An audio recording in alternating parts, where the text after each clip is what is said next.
Okie dokie. So it's a little overexposed. Hopefully it translates pretty well to the computer.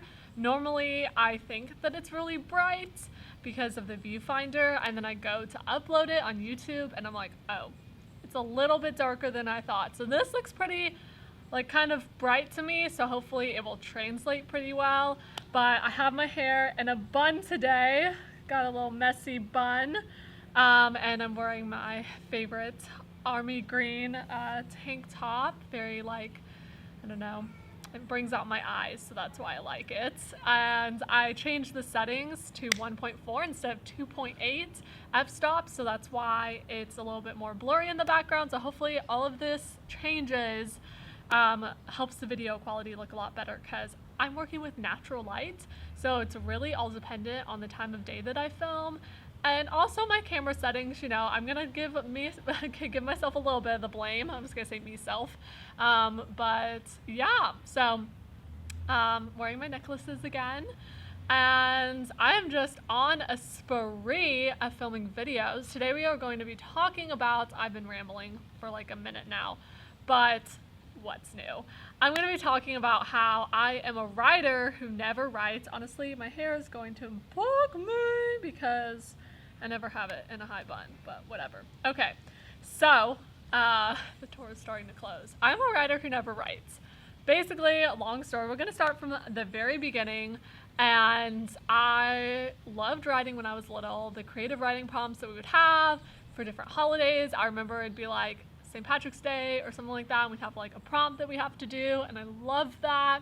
I had these notebooks that I got, and I would write in them like different stories. I think my first story I ever wrote was like a horse story, because I just watched Flicka, and that movie was so influential in my life, very transformative. It made me love film and horses and writing. Not writing, but writing, and writing, but writing. And that was just amazing. And I feel like a writer with my hair like this, but it's also so annoying. So I'm just gonna like fix it on camera, because this is a very real channel and we do stuff like this. So I tried to fix it beforehand, but clearly that did not work. Oh well. It just is what it is. We're just gonna roll with it. This is just what you're getting today. Messy bun all over the place, Stacy. I'm gonna try not to focus on how my hair looks. Instead, focus on the quality of the content. So I did that, and then I would write other stories in these notebooks, and I would never ever finish them. I would always get like 25 to 50% of the way through the book, and I would know how it would end.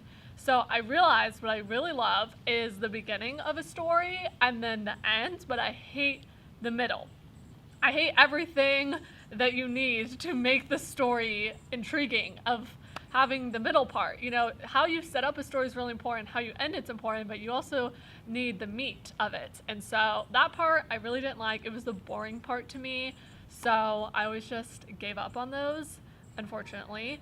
And then so I did that until middle school. Middle school, I came up with one about like a girl liking a guy and them like placing a bet. That one was really intriguing. Actually, I'll have to find those notebooks one day. And then high school kind of put everything on pause with AP classes and stuff like that.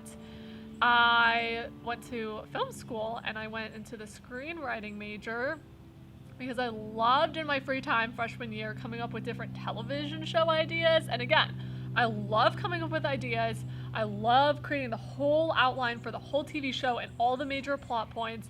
I love all of that. I just say actually implementing it.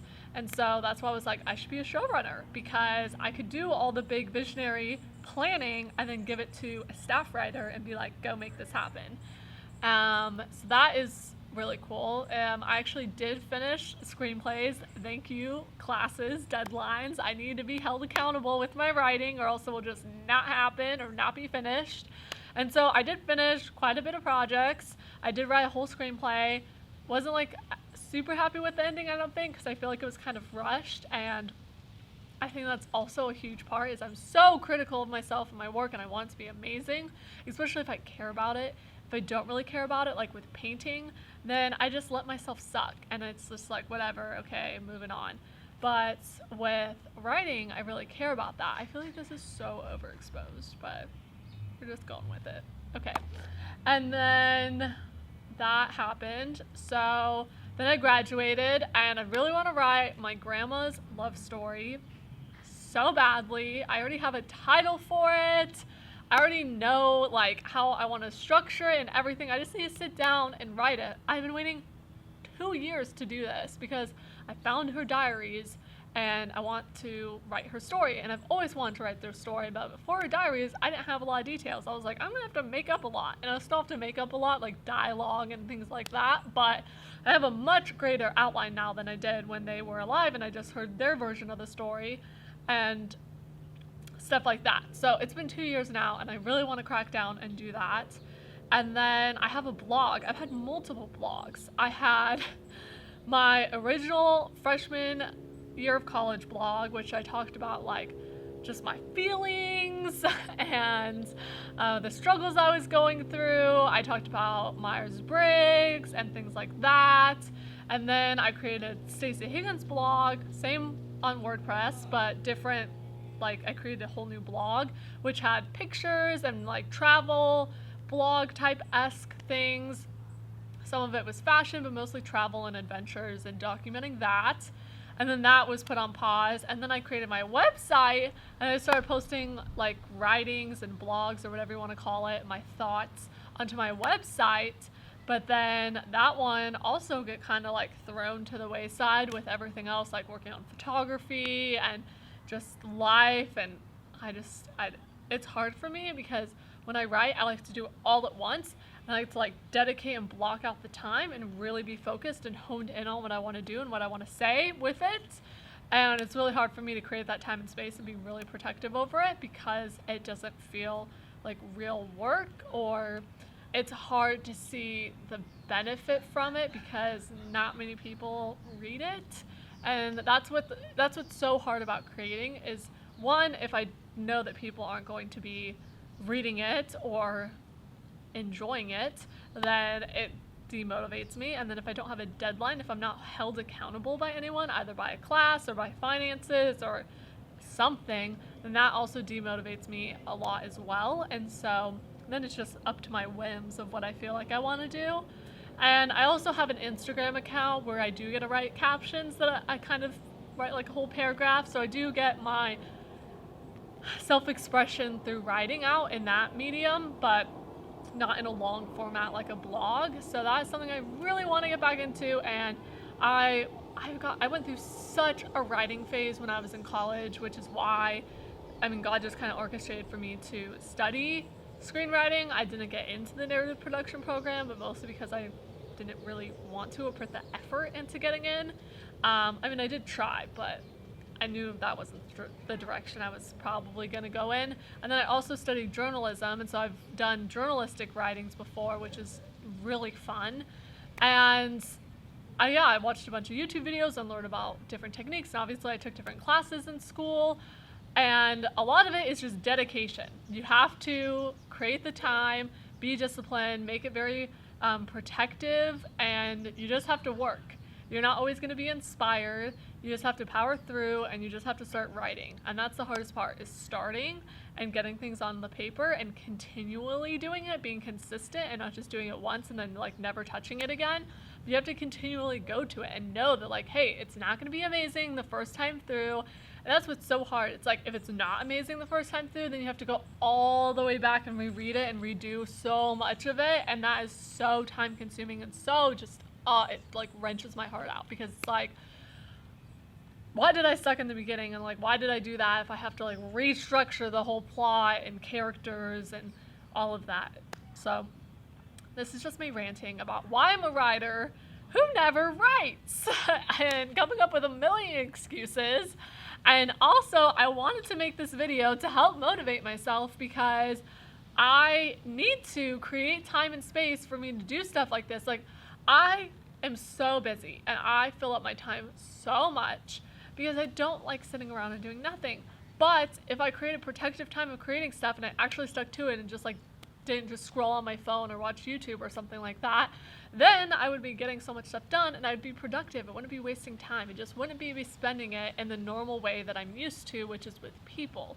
Because I love people so much, but really being protective of like, hey, if I have a whole week where I'm not doing anything with friends, like I'm not doing anything, I can still do stuff. Like I could read books, I can be painting, I could be trying to learn how to do guitar, I could be writing, I could be working on my website, I could be working on editing photos, editing videos, so many things like business cards and working on content for social media and working on my podcast, and literally like I could lose hands coming up with all the things that I could be doing in my free time and all the things that I want to do, organizing my bedroom and just having time and space to just think and do the things. That's the hardest part. If your mind is not clear, you can't write. Your mind has to be clear to write, because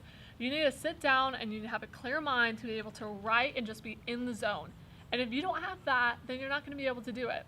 So, some tips I have to you and to me, this is for me as well, writer's block. What are you going to do about it? Okay, this is how we're going to end the video. And this can apply to other creative forms as well, because I've talked to other creators who are like, I want to create more. And it's like, you have to fight for it. Just like you would for like a relationship or something like that to see them.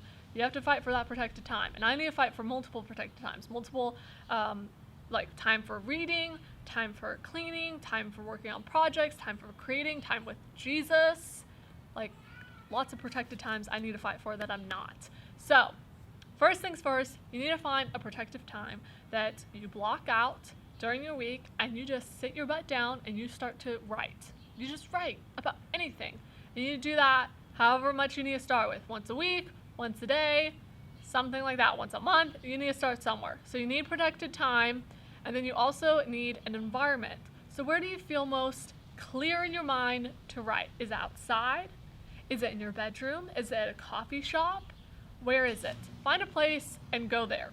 And then creates more of a mood as well. I love listening to music when I go and write. That's very important to me. So I have a playlist called Writer's Block that has very like mood songs for me to get like in the mood to write and be a little angsty, because I write angsty stuff sometimes, and I really like that.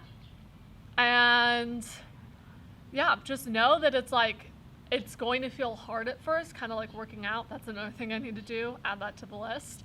But as time goes on, it will just feel very rhythmic and very natural for you to get into the routine. And yeah, so that's what I have to say. So I'm a writer who never writes. So can I really call myself a writer? Probably not.